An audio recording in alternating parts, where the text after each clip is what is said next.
Do you have an idea suggestion system in your company? If you do, but if you're not thrilled with the results, you are not alone.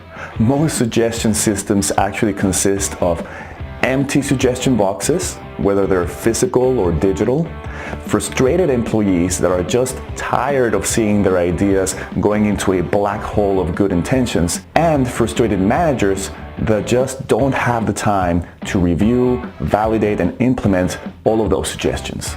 Wouldn't it be great if your system was actually thriving? You know, that image that you had in your head when you first launched your continuous improvement program, where you have a bunch of truly engaged employees, energized, implementing improvements all over the place and having a truly productive company? Well, some months ago, I was with a group of executives in an automotive company who were trying to understand why their employees were no longer submitting ideas to their suggestion scheme. I suggested that we go to the shop floor and ask the employees that were there why they were no longer submitting ideas. There was one maintenance associate that was starting the second shift who had actually participated in the committee of the suggestion system. And he was really frustrated because he said that the ideas didn't have a chance to survive, and they typically go through 5 main obstacles. The first obstacle would be surrendering the idea. You know, the whole concept that the employees should submit a suggestion hoping that somebody else, somebody on the other side of the wall, is gonna look at it, take care of it, care for it, and actually approve it or disapprove it for implementation. This lack of ownership of the idea actually brings the second problem. That second problem is no ownership equals no quality. Typically, when the committee was evaluating all of the ideas, it turns out that there's a very low quality of those ideas. Some of them are good, but most of them are complaints, crazy ideas, or ideas that were considered to be of no impact.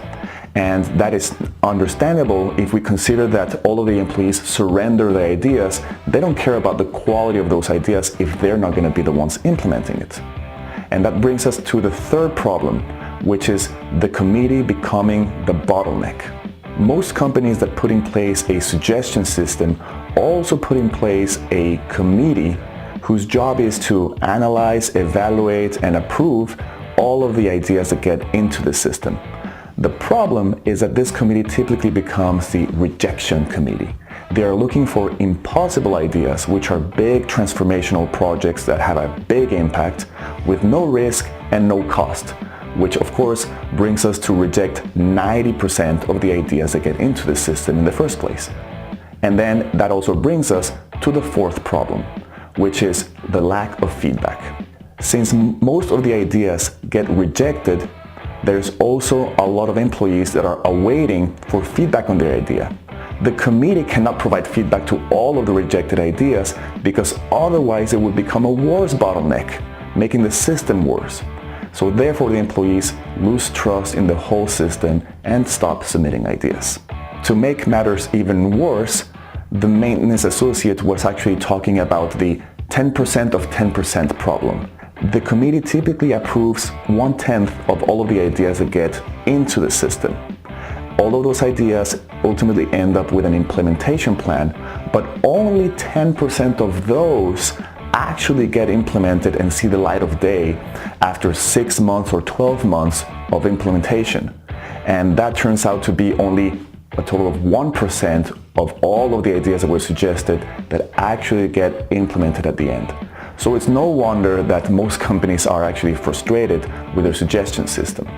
Now, one of the most common mistakes that I see of people trying to solve that problem of lack of participation in the improvement or suggestion system is to actually put in larger incentives, whether they're economical rewards or cash incentives, and that actually just makes the problem worse.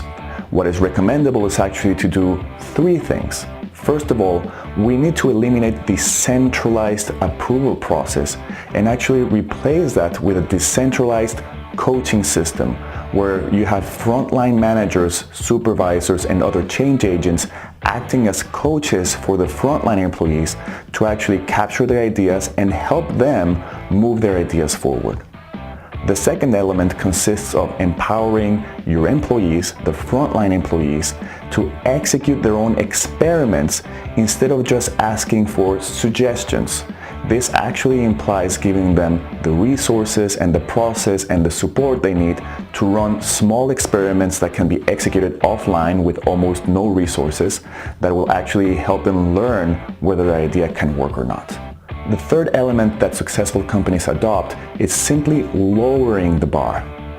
Instead of asking for big transformational ideas, ask for any sort of ideas, especially the small incremental improvements, the typical just do it ideas that don't require any budget, they don't require any sort of validation, but they actually set everything in motion. They actually prepare your whole mindset and your whole team to be ready to execute larger ideas that might come into the system. And that is what a true Kaizen culture looks like. Truly empowered employees that are enabled to execute daily experiments instead of just throwing in suggestions so they can improve everywhere and every day.